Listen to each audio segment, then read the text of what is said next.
जय हिंद मित्रांनो, भरती आली आणि भरती गेली. काही जण यशस्वी झाले तर काही अपयशी झाले.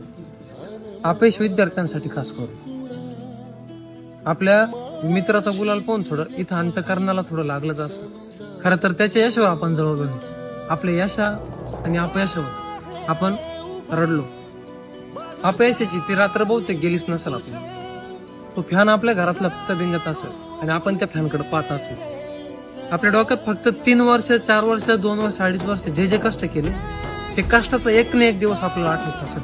जे रक्त आठवलं, जे जीवाचं रान केलं, त्याचा मोबदला म्हणून अपयश का बरं आपल्या पदरी पडली हे सगळं आठवत असेल. खरं तर या सगळ्यातून बाहेर निघणं एवढं सोपं नाही, पण तरी सुद्धा आपण यशासाठी झटायला चालू केलं होतं आणि आपणच अपयश मिळवलं. आपल्यासाठी कोणी काही केलं नव्हतं. अपेक्षा फक्त 2 व्यक्तींना होती, आपली आई आणि आपले वडील.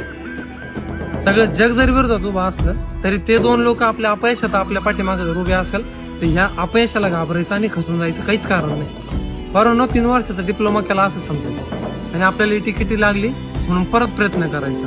एक दिवस आपला नक्कीच ही रात्र ही मेहनत कधी व्हायला जाणार नाही आणि आपण जे रक्ताचं पाणी केलं होतं, जे रक्त आटवलं होतं, त्याचा मोबदला म्हणून भगवंत कधी पण आपल्याला प्रयत्न करा, लढत राहा. जय.